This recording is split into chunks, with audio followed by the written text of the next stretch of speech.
I'm realizing I wore this same sweatshirt in the conclusion of the last Sigma Force reading vlog, but I'm wearing a different shirt this time. This one's got little foxes on it. So, you know, we're doing our best. Hi, my name is Adriana, and this is a reading vlog for the 4th book in the Sigma Force series, The Judas Strain. Cool. I think that's it. I think we did it. So, as mentioned, the 4th book in the Sigma Force series. If you've been following along with my reading vlogs and reviews and whatnot, you're probably starting to see a bit of a pattern. These are very formulaic books, but I love them still. I think up to this point you can see any of my other videos to kind of get an explanation of the Sigma Force series as a whole, but it's just a quick little rundown. The series follows a group of specially trained operatives under the DARPA. Oh man, I've looked this up so many times. Department, I gotta look it up. Defense Advanced Research Projects Agency. So they are a special forces group under that department, and they are responsible for protecting new and emerging technologies and making sure they don't fall into the wrong hands. There are megalomania bad guys generally, terrorist organizations generally, lots of stuff going on. I actually am this much into the book. I started it last night. As per usual, this book will have kind of a historical mystery associated with it that the modern day group will have to kind of follow in the steps of. Seems like this book is focused on the travels of Marco Polo, specifically his return from China back to Europe. So you can see here it includes a little map from China all the way back to Italy, I believe. Yeah, Venice. So I imagine our good guys will be involved in that.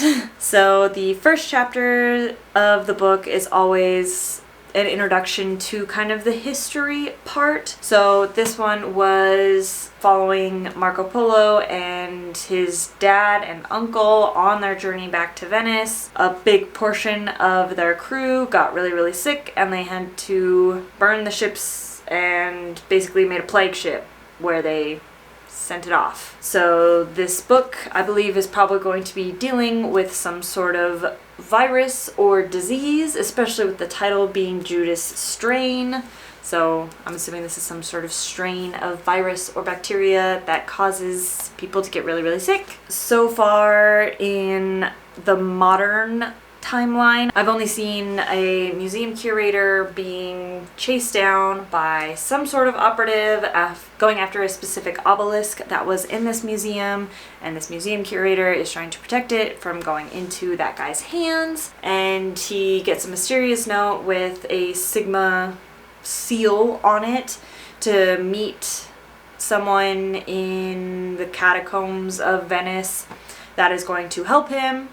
And when he gets there, we as the audience, after the description of the character, know that it is in fact not somebody from Sigma Force, and is in fact somebody from the shadowy terrorist organization called the Guild, and my favorite character, Seishan the Assassin. So she obviously is involved in this somehow. But I'm very excited to see her because we did not get her in the last book, and any book without Seishan in it is a disgrace. So far that is all of the progress I've made.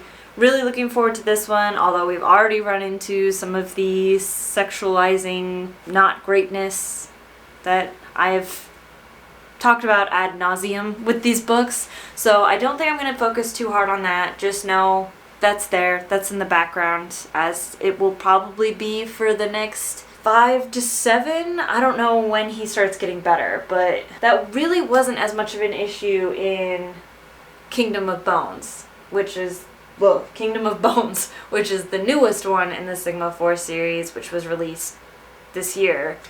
So this was released in 2007, so I don't know when along the timeline it gets better. But I have a feeling it is not this one. But I'll let you know if that was just a one-off in the beginning of the book and the rest of it's fine. Probably not, but we'll see. Anyway, this is a reading vlog. It's gonna be a good time. I'll include some clips of my life as I normally do, and we'll let you know about my feelings of this book along the way.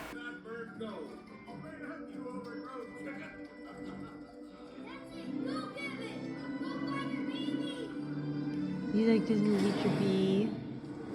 So I've made very little progress on Judas Strain. I think I'm like right around the 150 page mark out of a 600 and something page book.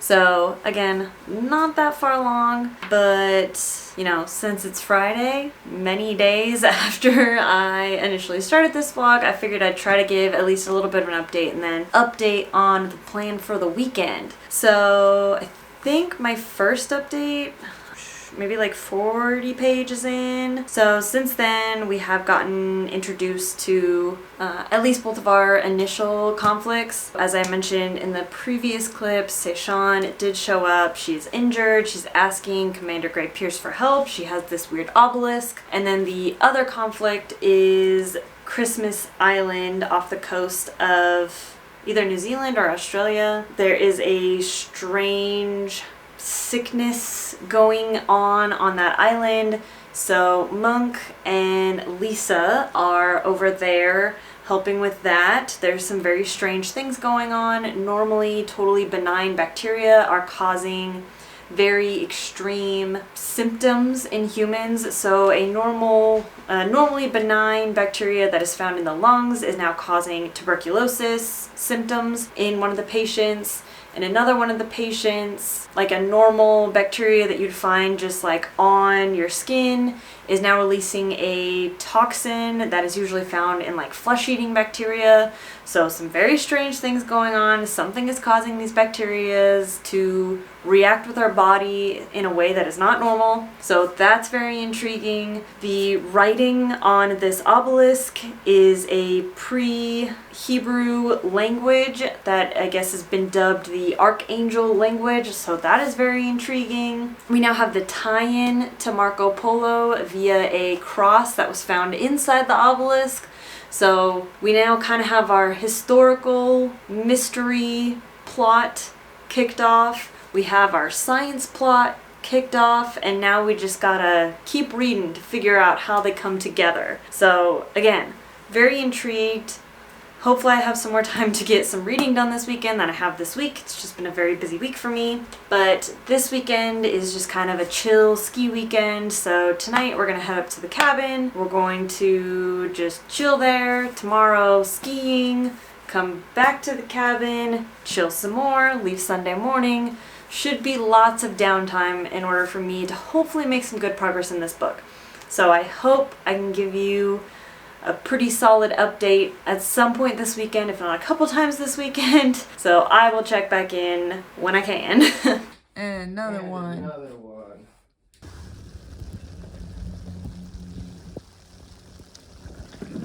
Okay, so we just got back from skiing. It was an incredible day. Unfortunately, we did miss out on a few runs. The power ended up going out across the county, so that meant the lifts shut down, and we were just kind of stuck hanging out for a while, but they did start back up. We got a couple more runs in, but it was such incredible deep powder, probably the most powder I've ever skied through in my adult life. So good vibes for the rest of the season. Hopefully we have good snow sustained throughout. But anyways, getting off of snow and into the Judas Strain. I've made it to, what page am I on? A little past page 200. We are now getting into kind of more of the action part. So the first part of it was definitely mostly set up. We're now getting into kind of the action plot. All of the plot lines are initiated, so we are ready to go through our journeys and see what's happening. So definitely enjoying it a lot so far. Honestly, I know I said I wasn't going to try to bring this up too much, but portrayal of women and people of color is definitely getting better. Still not perfect or great or up to a modern standard, I would say, but it's definitely better than like the past couple of ones I've read. So definitely good good things moving forward. We are currently in Istanbul, Turkey, which is one of my favorite settings for like an action thriller to take place in. Istanbul just has such an incredibly rich and vibrant history. It's really fun to dig into that, and so much of the architecture of that city is so well known and super cool, and like I said, very, very old. So I'm excited to spend some time there, but we'll have to see what happens next. So I'm a little over halfway into the book and things are heating up.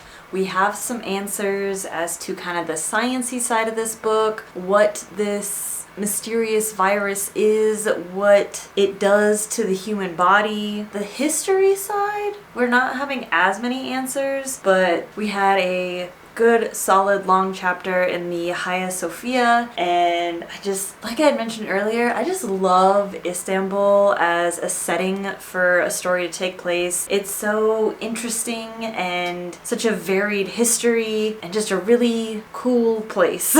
So that was really neat. And like these books being action thrillers, there's like a pretty heavy action scene in like all of the chapters, but they just feel so much more like high stakes and like gripping and thrilling when we start getting answers and we have to like halt for some reason and go through this action sequence. It just, so good. Usually it takes me about like half the time to get through the second half of one of these books as it does through the first half. So I'm thinking I'll probably be done with this book pretty quick here because I am hooked on this book and really want to finish it desperately. So I'm gonna get back to reading and hopefully have an update for you tomorrow or the day after.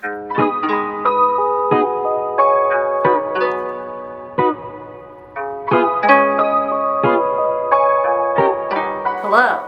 I have not been very good about updates, but I actually have pretty much about 100 pages left of this book, so I will definitely finish it by tomorrow. But there was one specific thing I wanted to talk about in this book, and I think it's a really good example of when it is appropriate to say something is of its time. As you can see kind of in this picture, there is two different models of the same virus molecule makeup, and I'm a little out of breath. I just walked home from the gym, sorry. So what he is describing in this passage is that these two molecules are made up of the same stuff, but geometrically are very different. He says mirror images of each other, which usually I would think you would speak of chirality in that term, or in that way. But in this example, he chooses to use the isomer description.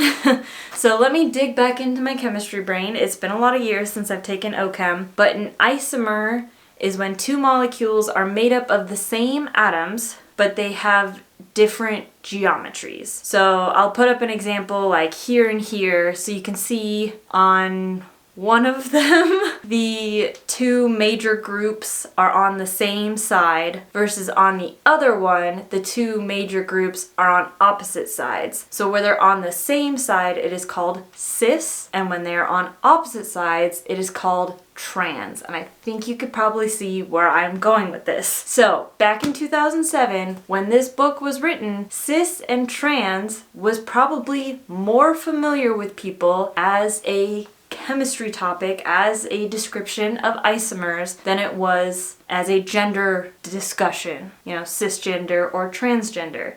So I think that is pretty much the only way you can really say something is of its time in an excusable way, because truly in 2007, cis and trans were not being talked about in that way. The word cisgender did exist. I've looked it up and it was first written about in a paper in 1994. Obviously, transgender has been on the scene for a while. I think the first paper written using that term was written in like the 60s. As a topic of discussion and using these in kind of the general vernacular of the American public, they weren't really used until like early 2010s at the very earliest. I just thought that was an interesting thing to pop in here. Plus, I got to give a little mini science lesson. Isomers, super interesting if you ever do want to look into it. And what I had mentioned at the start, chirality, which honestly, I think is what he was trying to go for here. I don't think isomer was the correct way to go about that, because chiral refers to two molecules who are mirror images of each other. You have like a left-handed and a right-handed mirror, because you know your hands are mirror images of each other. You can't overlay them on top of each other. They'll never match up because they're mirror images. So left-handed, right-handed is typically the terminology used there. And I think cis and trans was probably not the appropriate terminology to use there, and had this been written today, I think you could probably read that a little more critically. But again, being that was written in 2007, that wasn't really things that were on the scene yet. So I just thought that was interesting, thought I'd pop in here to say that.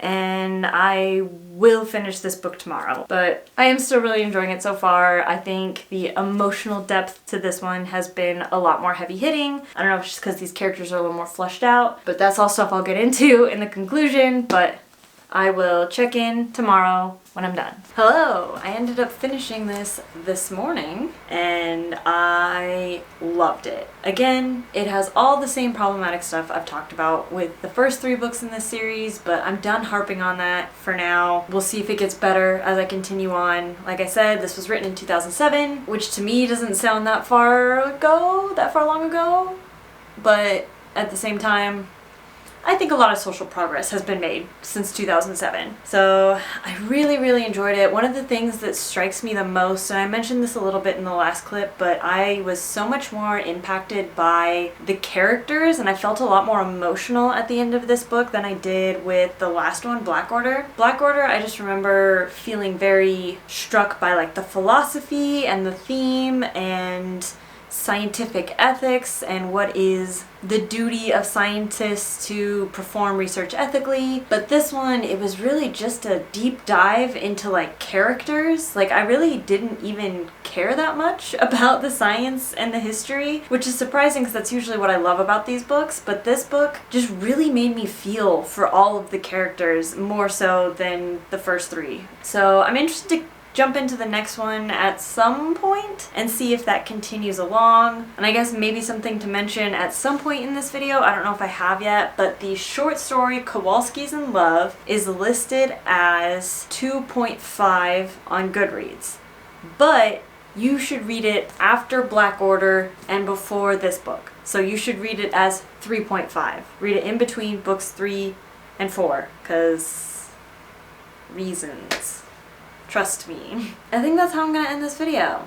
Like, I had a good time. I really enjoyed reading this book. I always love getting back to these books. Sigma Force is what really made me like fall in love with reading as a semi-adult, I guess you could say. I started reading these like sophomore year of high school, so it was kind of my first venture into an adult series, adult novels, coming out of YA. So I just really have a soft spot for these in my heart of hearts.